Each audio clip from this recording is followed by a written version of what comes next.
I don't take money from desperate people.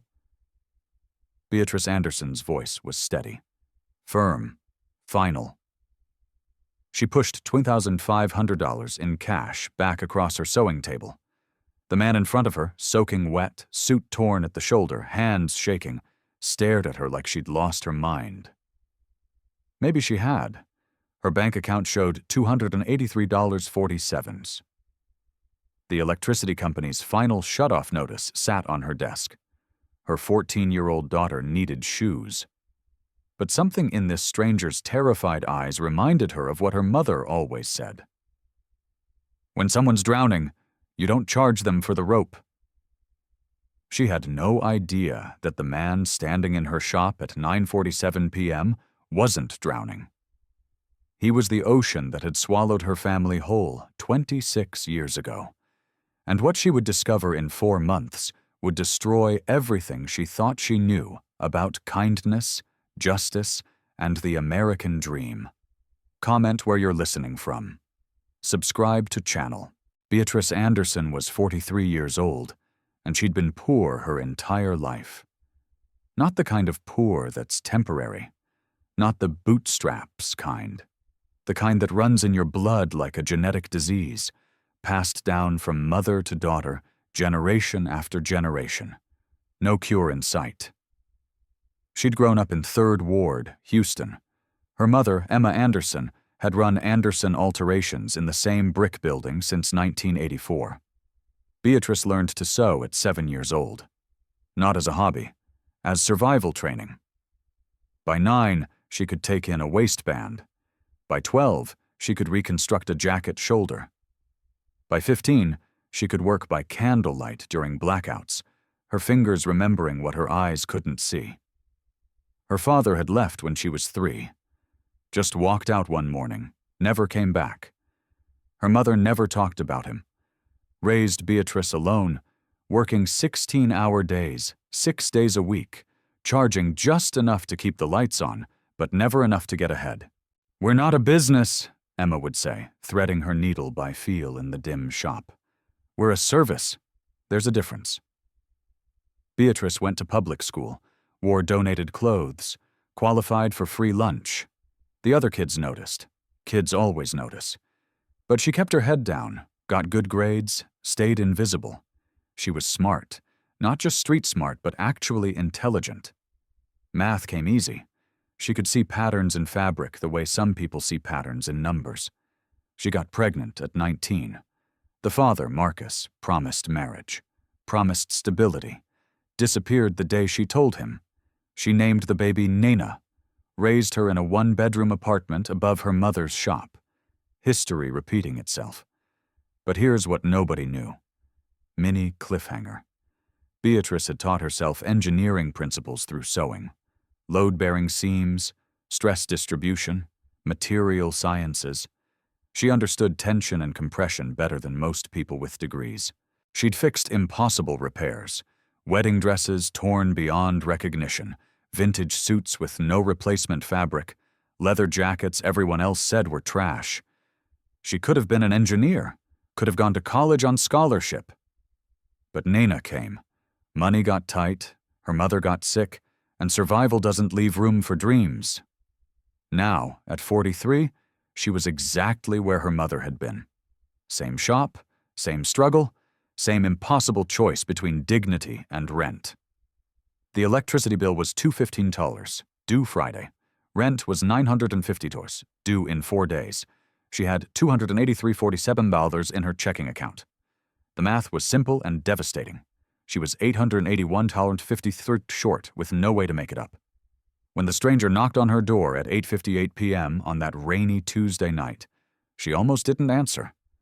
A woman alone, bad neighborhood, late hour, every instinct said lock the door and ignore it. But she saw his face through the glass. Terror, not anger, not entitlement. Pure fear, and something in her mother's voice echoed in her memory. Fear makes people cruel or kind. Choose kind. She opened the door. 4 hours later, after repairing his $1,000 suit by candlelight during a power outage, after refusing his desperate offer of $2,500 after he left in tears at 1:16 a.m. Beatrice went to bed believing she'd done the right thing. She had no idea she'd just saved the man who'd stolen everything from her family. The next morning started normal. Alarm at 7:00 a.m. 4.5 hours of sleep. Body aching. Fingers stiff from last night's work. Beatrice made scrambled eggs for Nana, gave her daughter the bigger portion like always, sent her to school with a forced smile. She went downstairs at 8:30, flipped the shop sign to open, made coffee in her temperamental pot, sat down at her mother's 1984 Singer sewing machine. 9:45 a.m. A black SUV drove past, slowly, then circled back, parked across the street. 2 people inside, just watching. Samuel, her elderly customer getting a button replaced, looked up from his crossword. That's strange. Very strange, Beatrice agreed. But Houston was a big city. Weird things happened. 10:15 a.m. Different black car.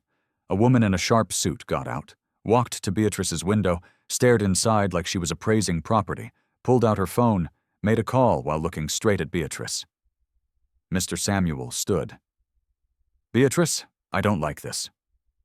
10:42 a.m. 3 black vehicles pulled up simultaneously.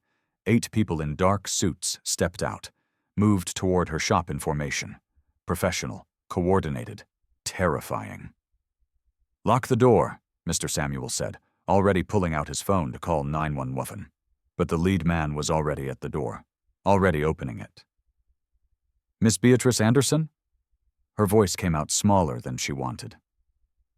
Who are you? He pulled out credentials.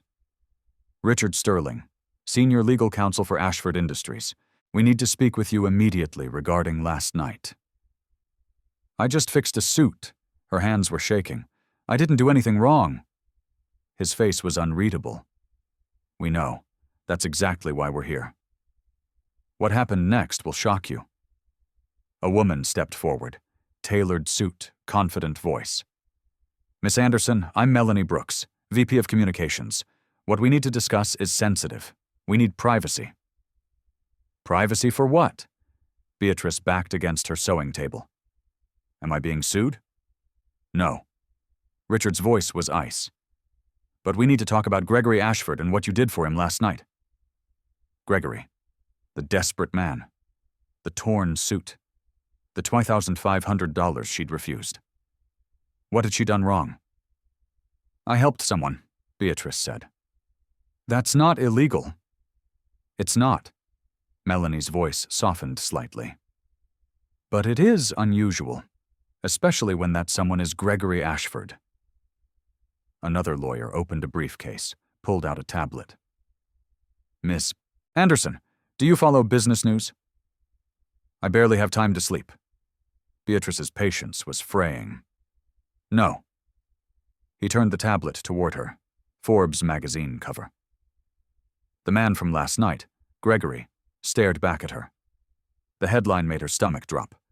Gregory Ashford, the reluctant billionaire reshaping American manufacturing. Below it, $4.2 billion net worth. The room tilted.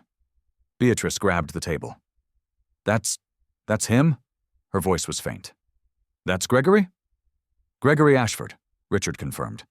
CEO and founder of Ashford Industries. Mr. Samuel helped her into a chair. She couldn't breathe. $4.2 billion. She'd refused $2,500 from a man worth $4.2 billion. Melanie showed another image. Gregory at the White House. Another at the UN. Another receiving a humanitarian award. No, Beatrice whispered. He was just a scared father with a torn suit. He was both, Melanie said. Richard pulled out more documents. Ashford Industries, 47 manufacturing facilities, 12,000 employees, $3.8 billion in annual revenue. This is when everything changed. Thomas Bennett, the third lawyer, added details Beatrice couldn't process.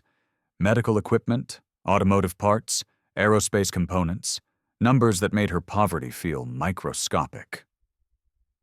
"The meeting this morning," Beatrice managed. "He said 300 people would lose their jobs." "The Holston merger," Thomas confirmed. $800 million.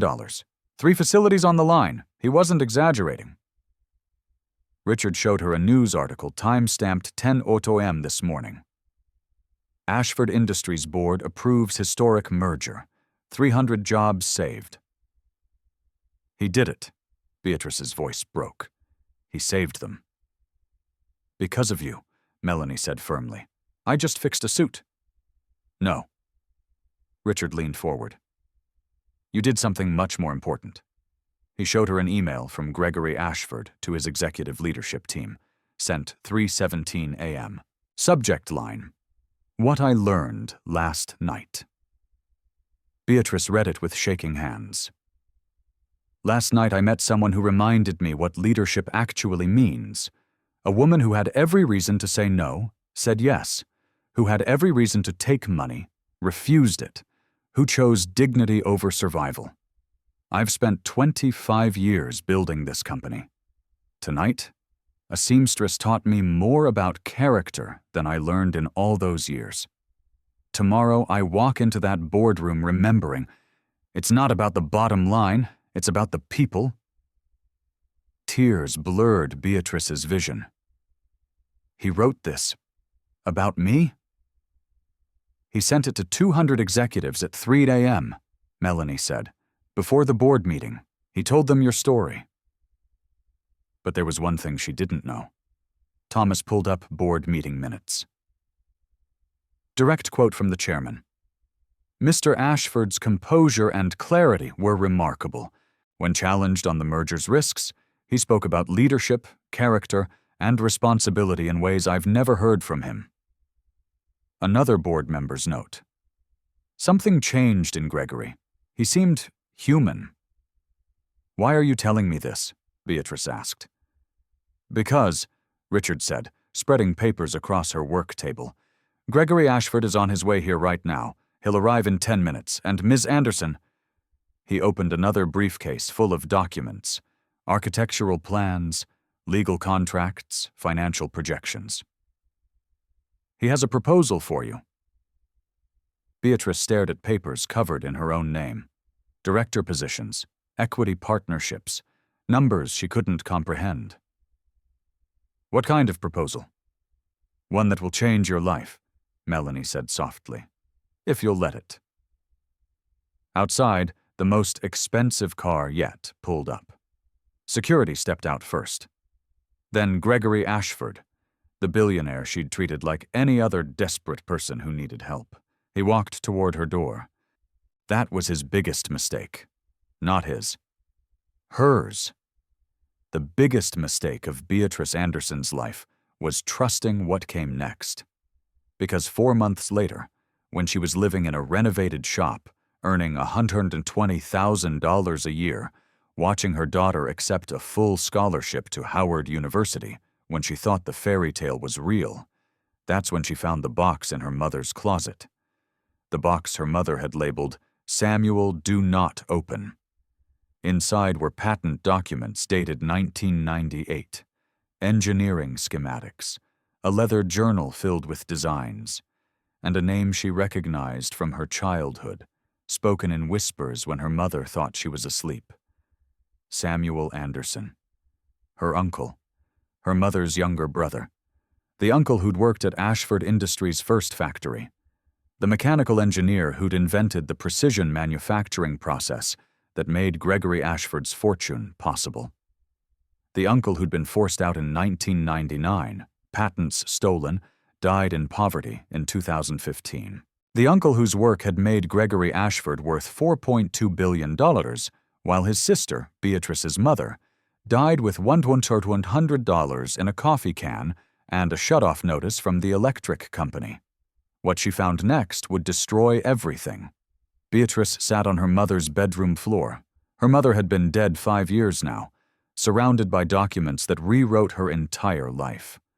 The journal was leather-bound, worn from use. Samuel Anderson's handwriting covered page after page. Mechanical drawings, calculations, notes dated from 1996 to 1998.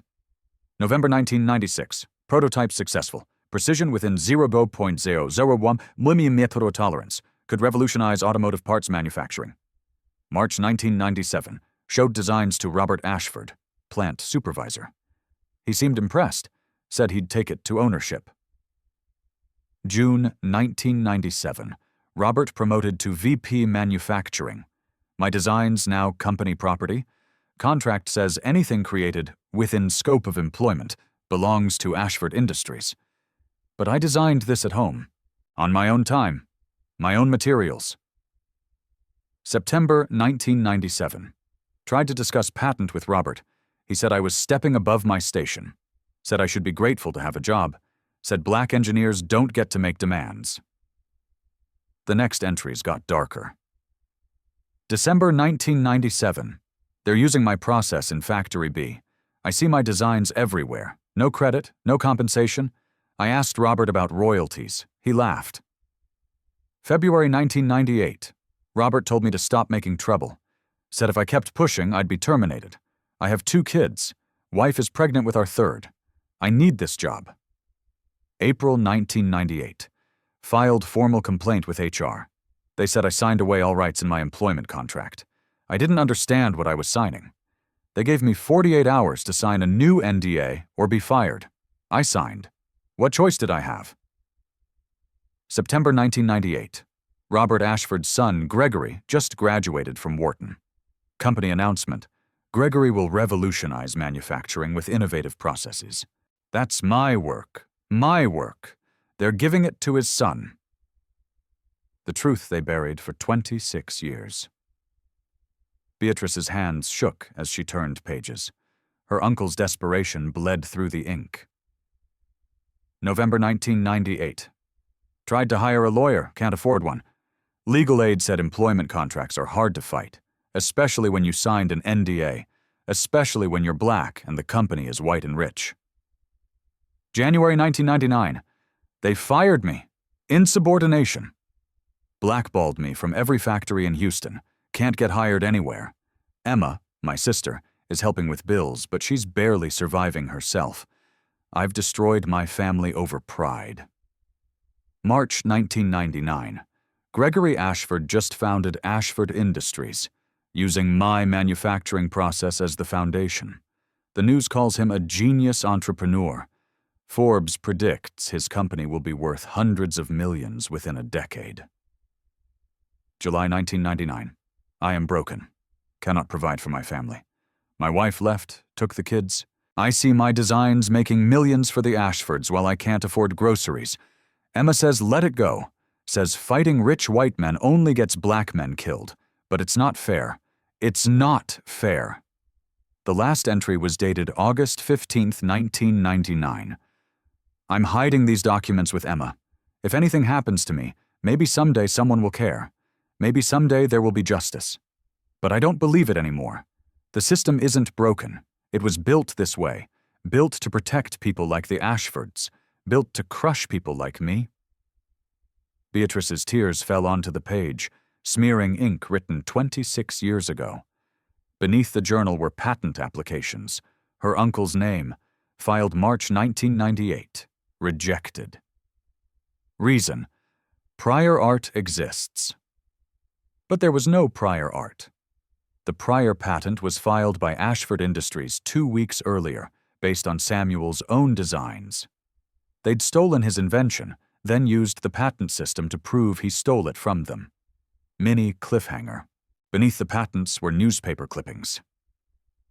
Local engineer dies in apparent suicide. October 2015. Samuel Anderson, 58, found in his apartment. No note. No explanation. The article was 3 paragraphs, a life dismissed in 100 words. But paperclipped to it was something else. A letter, dated October 2015, from a lawyer named Patricia Chen. Mr. Anderson, I've reviewed your case. The statute of limitations for fraud claims in Texas is 4 years. Your patents were stolen in 1998. It's now 2015. Legally, you have no case. I'm sorry, but there may be another option. Document everything. Save all evidence. If you have family, make sure they know the truth. Sometimes justice takes generations.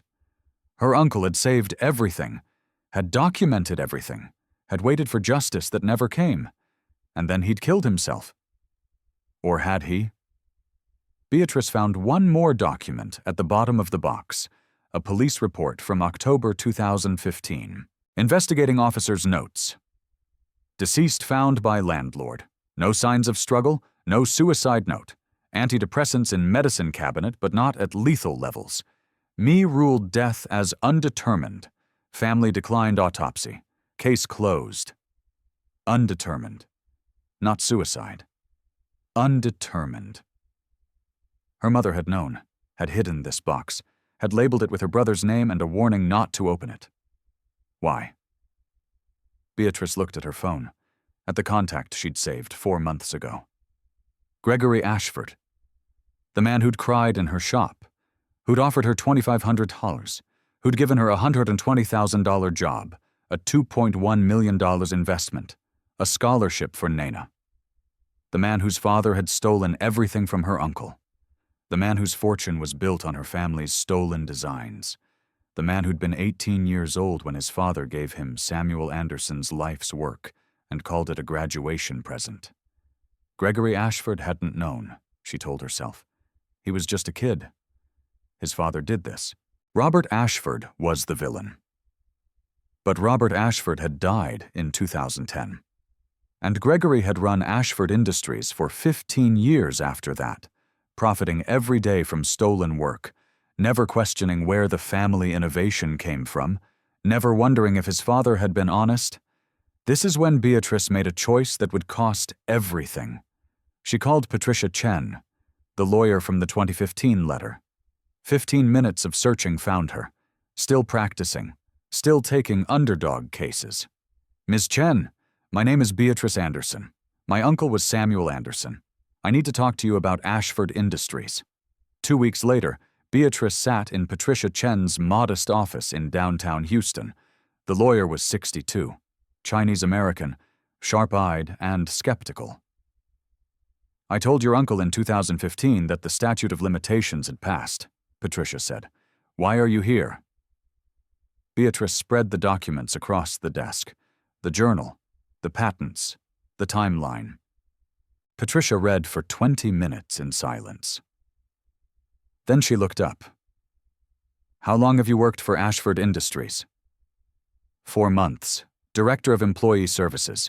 30% equity partner in the tailoring division. Jesus Christ. Patricia sat back. You're the tailor. The one from the news. The one who fixed his suit. Yes.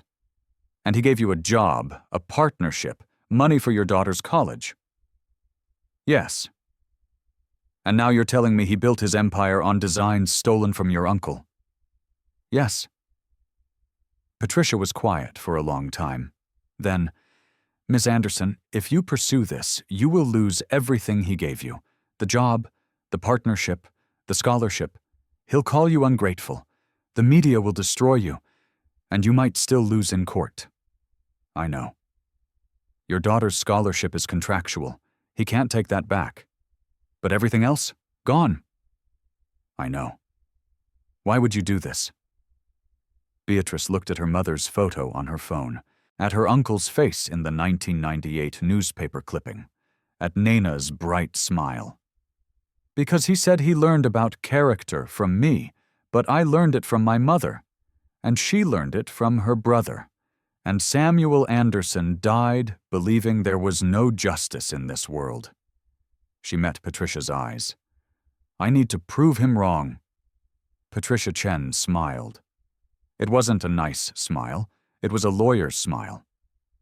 Then let's burn this empire down. The lawsuit was filed on January 15th, exactly 4 months after Beatrice had fixed Gregory Ashford's suit. Anderson v. Ashford Industries, Inc. Plaintiff, Beatrice Anderson, individually and as heir to Samuel Anderson, deceased. Defendants, Ashford Industries, Inc. Gregory Ashford, individually, claims fraud, unjust enrichment, conversion, breach of fiduciary duty, intentional infliction of emotional distress relief. Sought $40,000 in damages, plus injunctive relief. The number was calculated carefully. 26 years of royalties. Conservative estimate of 2% of Ashford Industries' manufacturing division revenue from 1998-2025. The media got hold of it within hours. That was her second mistake. The headlines came fast and brutal. Ungrateful Tailor sues billionaire benefactor. Woman who refused $2,500 now demands $40 million. Gregory Ashford's act of kindness backfires spectacularly. Lawsuit targets man who saved Houston jobs. The backlash was immediate and vicious. Twitter exploded. Off Business Insider. Beatrice Anderson, the Houston tailor who became famous for refusing payment from billionaire Gregory Ashford, has filed a $40 million lawsuit against him. Full story. Link. 127K retweets, 890K likes top reply, 48K likes. This is why no good deed goes unpunished. He gave her a job, a partnership, paid for her daughter's college, and this is how she repays him? Disgusting. And Fox Business. Breaking. The grateful tailor, who inspired viral story about kindness and character, is now suing the man who changed her life. What happened to gratitude? 89K retweets at her TMZ. Gregory Ashford gave a broke seamstress $2.1 million to expand her business. She's suing him for $40 million. We got the exclusive details. Link. 156K retweets. The comments were worse. She saw a white billionaire and dollar signs. Race Hustler Playbook page 1. This is why you can't help these people. Give them an inch, they take $40 million. I knew something was off about her refusing the $2,500. It was all a setup. She played him. Her poor daughter. Imagine having a mother this shameless. Gregory Ashford's PR team worked fast.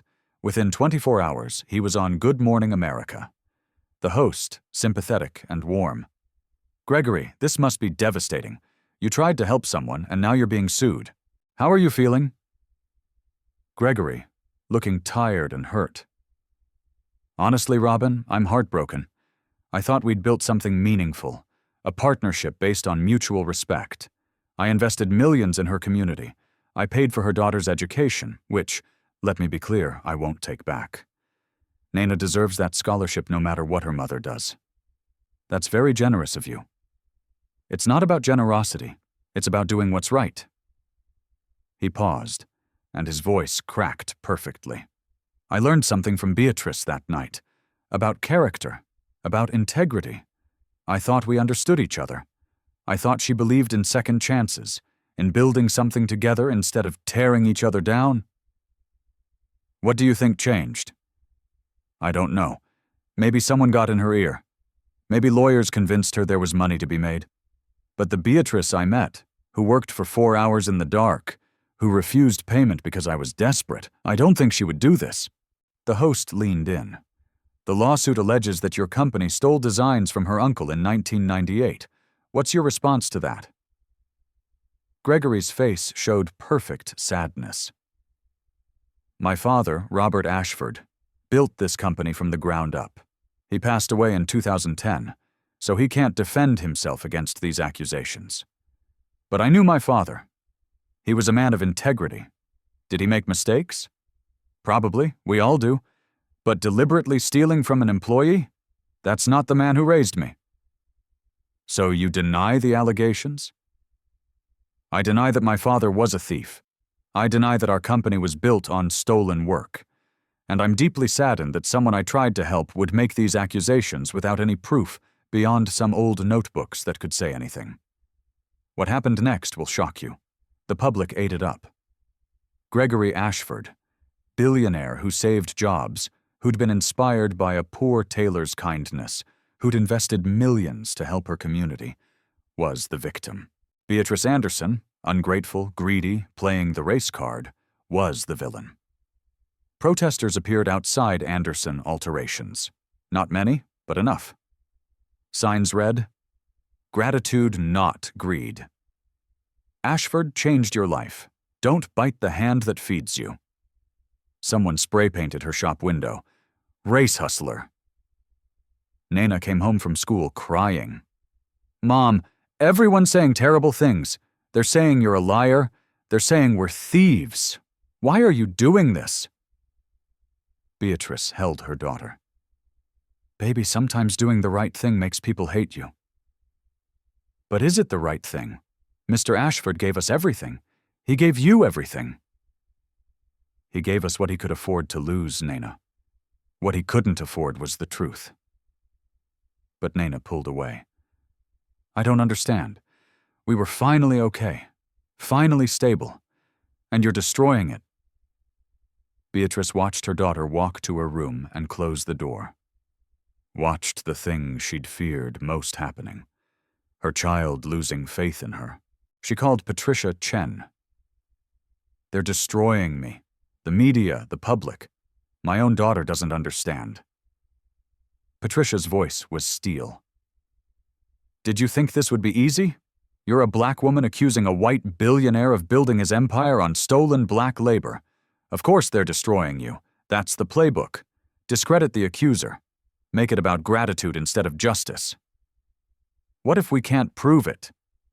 Then we lose. But Beatrice, we're not going to lose. How can you be sure? Because rich men always leave evidence. They think they're untouchable, so they get sloppy. And Gregory Ashford? He's not half as smart as he thinks he is. Mini cliffhanger. Discovery began in February. Patricia Chen filed subpoenas for every document Ashford Industries had from 1996-2000. Employment records, patent applications, internal memos, financial statements. Ashford's lawyers, a team of 12 from Winston and Strawn, billing $200 an hour, fought every request, filed motions to dismiss, claimed attorney-client privilege, argued that 26-year-old documents were destroyed per company retention policies. But Patricia had help.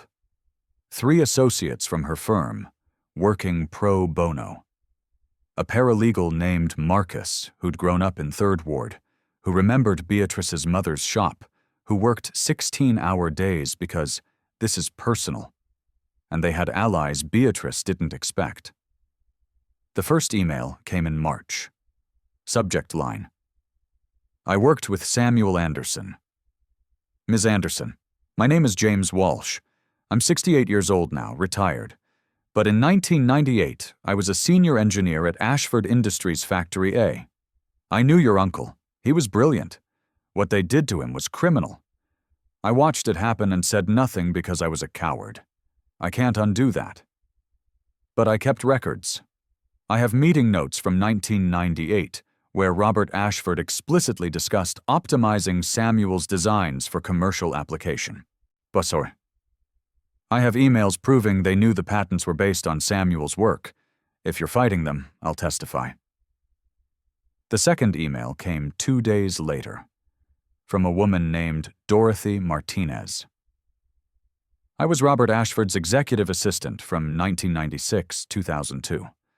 I typed the memos where he instructed legal to neutralize the Anderson situation. I have copies. They fired me in 2002 when I threatened to go public, paid me $50,000 to sign an NDA, but NDAs can't protect crime. I'll testify. The third contact came by phone. A man named Gerald Thompson, 71, former VP of Engineering. I quit Ashford Industries in 2001 because I couldn't stomach what they did to your uncle. Robert Ashford was a monster, and Gregory? He knew. Maybe not all the details, but he knew the company was built on something questionable. He just didn't care to ask questions. By April, Patricia had 8 witnesses. People who'd worked at Ashford Industries during the critical years. People who'd stayed silent for decades out of fear, out of NDAs, out of shame. They were ready to talk now. The evidence emerged like a slow-motion avalanche. Document 1, internal memo, dated March 1998, from Robert Ashford to Legal Department. Samuel Anderson situation. Employee is claiming ownership of precision manufacturing process currently in development for Factory B. His employment contract assigns all work product to company, but he's disputing the language. Legal. Prepare termination documents and NDA. We need this resolved before Gregory takes over operations. Cannot have employee claims complicating the transition. Patricia presented it at deposition. Gregory Ashford's lead attorney, Michael Barrett, barely glanced at it. This proves nothing. Employment contracts routinely assign work product to employers. That's standard practice. Even when the work was done outside of work hours, with personal materials, on personal time. The contract language says, within scope of employment. Mr. Anderson's designs related to his employment, therefore company property. Interesting. Patricia pulled out document 2. Email chain, March-April 1998, between Robert Ashford and patent attorney David Klein. Robert, we need to file immediately on the precision process. Anderson is making noise about prior invention. David, if Anderson has prior documentation, we could face challenges. Robert, Anderson is a black factory worker with no resources and 3 kids. We're a $1 million company with the best lawyers in Houston. File the patent. Let him try to fight it. Michael Barrett's face tightened. This is taken out of context. What context makes "let him try to fight it" sound less like deliberate theft? My client's father is dead. He can't defend these characterizations. How convenient. But there was one thing they didn't know. Document 3 was the nuclear option. Patricia had saved it, had verified it with 3 independent forensic analysts, had confirmed its authenticity beyond any doubt. It was a letter.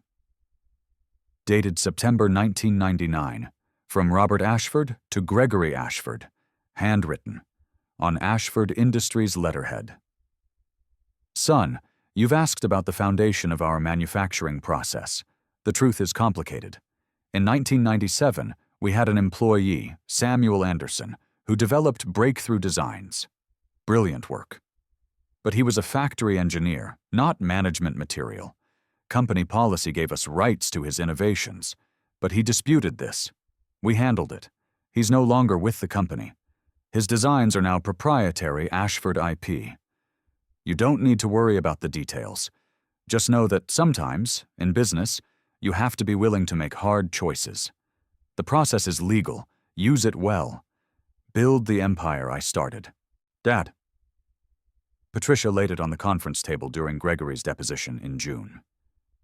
Do you recognize this letter? Gregory's face went white. Where did you get that? From your father's files. Do you recognize it? His lawyer put a hand on his arm. Don't answer. But Gregory was staring at his father's handwriting, at proof that he'd known, that he'd been told the foundation of his empire was built on theft, and he'd done nothing. Mr. Ashford, Patricia's voice was gentle now, deadly gentle. You told Good Morning America that your father was a man of integrity, that he would never steal from an employee. But this letter, in his own hand, admits exactly that. So which is it? Was your father a liar when he wrote this letter, or were you lying on national television? Gregory's lawyer stood. This deposition is over. Sit down, counselor. We have 6 hours scheduled and we're using every minute. She turned back to Gregory. The letter is dated September 1999. You would have been 23 years old. Fresh out of Wharton, about to take over the family business. Your father told you the truth about where your competitive advantage came from. And what did you do? Gregory's voice was barely audible. I built the company. Using stolen designs. They were legally company property. Legally stolen, you mean? The contracts were designed to trap employees who didn't have resources to fight back. Your father said it himself. A black factory worker with no resources. He knew exactly what he was doing. And so did you. The truth was about to destroy everything. Patricia pulled out more documents, a cascade of evidence, each piece building on the last, Banking records showing Samuel Anderson's final paychecks, terminated October 1998, 2 weeks after filing his internal complaint. Patent office records showing Ashford Industries filed 167 patents between 1998-2000. 12 were directly based on Samuel's designs. Current estimated value, $2.3 billion in revenue generated over 26 years. Employment records showing Samuel Anderson was blackballed. Internal emails between Robert Ashford and other Houston manufacturing companies. Anderson is a troublemaker, claims we stole his work, do not hire. Financial records showing Gregory Ashford's personal wealth grew from $40 million in 2000 to $4.2 billion in 2025, growth directly tied to the manufacturing processes Samuel invented. Testimony from James Walsh. I was in the meeting when Robert said, "We'll just file the patents first. By the time Anderson realizes what happened, statute of limitations will protect us." They planned it. This wasn't an accident. Testimony from Dorothy Martinez. Robert called Samuel an uppity black engineer who didn't know his place. He said if Samuel pushed back, they'd destroy him. And they did. Testimony from Gerald Thompson. Gregory was 23 when he took over. I tried to talk to him about the Samuel Anderson situation. I said, "We need to make this right." He said, "My father handled it. The past is past. Let's focus on building the future." He didn't care. He knew it was wrong and he didn't care. Patricia laid it all out like a prosecutor building a murder case. Each document, each witness, each piece of evidence pointing to the same conclusion. Robert Ashford had deliberately stolen Samuel Anderson's life's work, had used legal contracts and power imbalances to trap him, had filed patents based on stolen designs, had blackballed Samuel when he complained, had built Ashford Industries on theft, and Gregory Ashford had known since 1999 and done nothing. The court hearing was set for August 15, 2026, exactly 27 years after Robert Ashford's letter to his son. Judge Maria Rodriguez presided. 62 years old, Latina, appointed by Obama, reputation for not tolerating corporate bullshit. The courtroom was packed. Media in the back rows. Protesters outside. Cameras everywhere.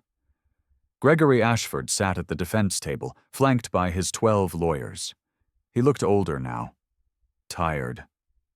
The shine of billionaire philanthropy had tarnished over 6 months of depositions and document discovery.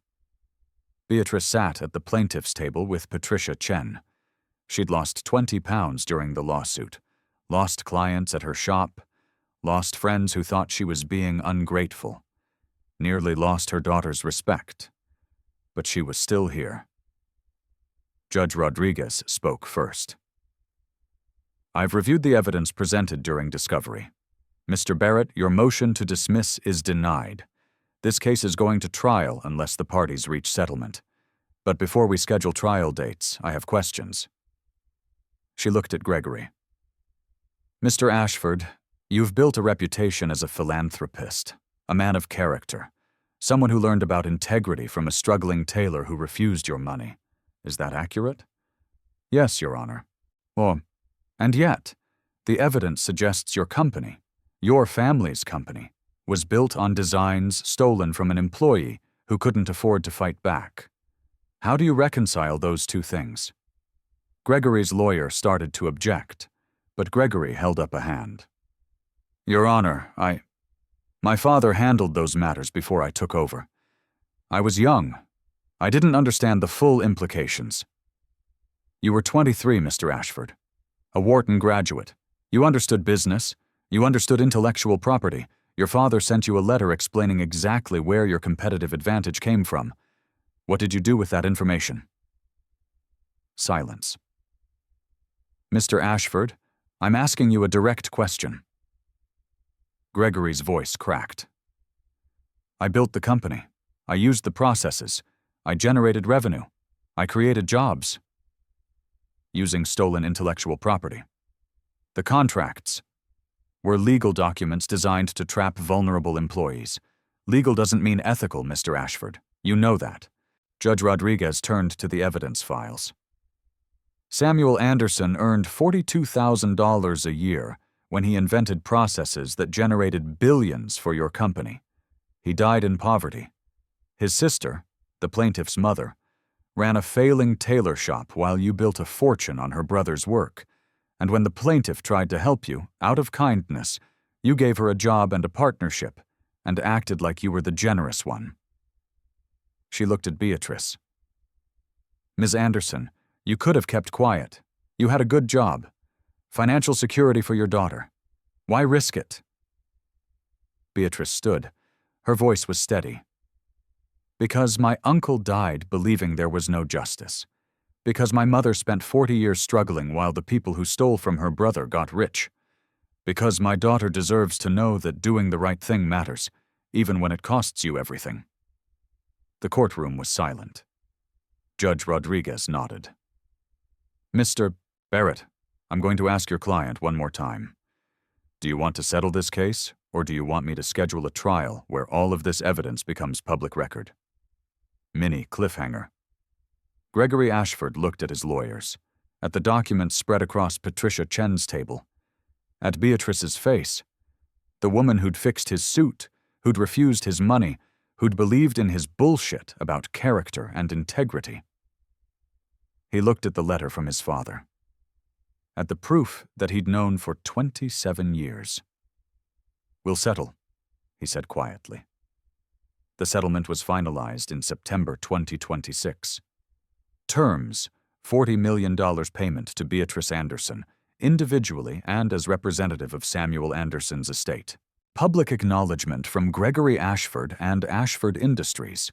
We acknowledge that Samuel Anderson, a black engineer employed by our company from 1996-1998, made substantial and innovative contributions to manufacturing processes that became foundational to Ashford Industries' success. We acknowledge that Mr. Anderson was not adequately compensated for his contributions, and that company practices at the time failed to recognize his intellectual property rights. We deeply regret the harm caused to Mr. Anderson and his family. Establishment of the Samuel Anderson Innovation Fund, $50 million endowment to support black and minority engineers pursuing manufacturing innovation. Administered by Howard University. Patent attribution. All patents derived from Samuel Anderson's work would be retroactively credited to him as co-inventor. Restructuring of Beatrice's partnership. 50% equity stake in Ashford Employee Services, up from 30%, with independent board oversight to prevent conflicts. Policy changes. Ashford Industries implemented new IP attribution policies, including independent review of employee contracts, fair compensation for employee innovations, and a whistleblower protection program. But the settlement wasn't the victory. The victory was what came after. The media coverage shifted. Slowly at first, then like a dam breaking. New York Times, the $40 million suit, how one woman exposed corporate theft of black innovation. Washington Post, Gregory Ashford's charitable image concealed decades of exploitation. Bloomberg, when billionaire philanthropy meets historical injustice, the Ashford settlement. The public narrative changed. Comments that had called Beatrice ungrateful now asked different questions. How many other black engineers had their work stolen? How many self-made billionaires actually built empires on stolen black labor? Why did it take a lawsuit for Ashford to acknowledge what he'd known for 27 years? 3 other former Ashford Industries employees came forward with similar claims. The company settled those too. Quietly. Industry publications ran investigative pieces on IP theft from minority employees. Congress held hearings on employment contract reform. Law schools added case studies on the Anderson versus Ashford settlement. Nana, who'd been angry and confused during the lawsuit, wrote an essay for her college application titled, "What My Mother Taught Me About Justice." She got into Howard's engineering program with full scholarship from the Samuel Anderson Innovation Fund. The fund's first year supported 47 Black engineering students. By year 3, 200. By year 5, the endowment had grown to $120 million through additional donations. Samuel Anderson's name, forgotten for 27 years, now appeared on university buildings, scholarship programs, engineering awards. And Beatrice? She kept running Anderson alterations, kept hiring local seamstresses, kept offering free alterations to job seekers every Saturday. But now she did it without worrying about electricity bills or rent. She used $10 million of the settlement to establish an IP legal defense fund for employees fighting patent theft. Free lawyers for people like her uncle, who couldn't afford to fight. She donated $5 million to Third Ward community programs, after-school STEM education, small business grants, housing assistance. She invested $15 million in a trust for Nana and future grandchildren. She kept $10 million for herself. Bought a modest house in the same neighborhood. Nothing fancy. She didn't need fancy. The remaining settlement funds went to causes her mother and uncle would have supported: scholarships, legal aid, community development. And Gregory Ashford? His reputation never recovered. He resigned as CEO of Ashford Industries in November 2026. The board appointed independent leadership. His net worth dropped from $4.2 billion to $2.8 billion as the company restructured and paid out additional settlements. He gave interviews about learning from mistakes and the complicated legacy of family businesses. Nobody bought it. His TED Talk about the night a tailor taught me about character was deleted from the internet. His Good Morning America interview, where he'd called Beatrice ungrateful, became a case study in how powerful men weaponize victimhood. He still had billions. He still had mansions and private jets and access to power. But everyone knew the truth now. His empire was built on stolen Black innovation. And the only reason anyone found out was because a broke tailor refused $2,500 and chose dignity over survival. So let me ask you something.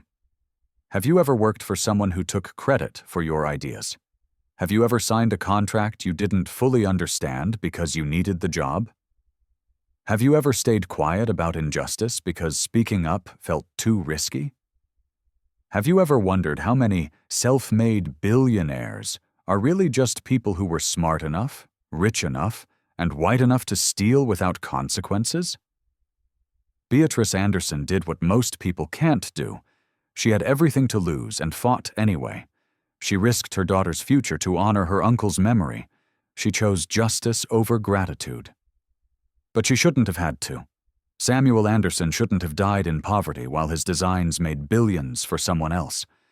Emma Anderson shouldn't have worked herself to death in a failing tailor shop while the Ashfords built mansions. The system that protected Robert Ashford in 1998 is still protecting people like him today. Employment contracts are still designed to trap vulnerable workers. IP law still favors companies over individuals. Black and brown innovators still fight for recognition while white executives take credit. Beatrice won one case. But the war is far from over. If this story made you angry, good. Use that anger. Check your employment contracts. Document your innovations.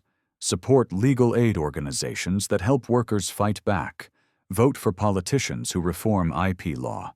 Share stories like this until the truth can't be buried anymore. Drop your story in the comments. Have you or someone you know been exploited by employers who took credit for your work? Have you stayed quiet about injustice because fighting felt impossible? Share this story. Not the sanitized version where Gregory Ashford is a generous philanthropist who got sued by an ungrateful woman. The real version. The version where a Black engineer's life work was stolen, and it took 27 years for anyone to care. Because here's what Beatrice Anderson proved. You can choose kindness without choosing submission. You can refuse money without refusing justice. You can honor your family's legacy by fighting the people who destroyed them. The Ashfords of the world count on your silence. They count on your gratitude. They count on you being too tired, too poor, too scared to fight back. Prove them wrong. Subscribe to channel for more stories about the people who refuse to stay silent. Stories about the lawsuits that expose decades of injustice. Stories about the truth they tried to bury. Stay just. Stay loud. Stay free.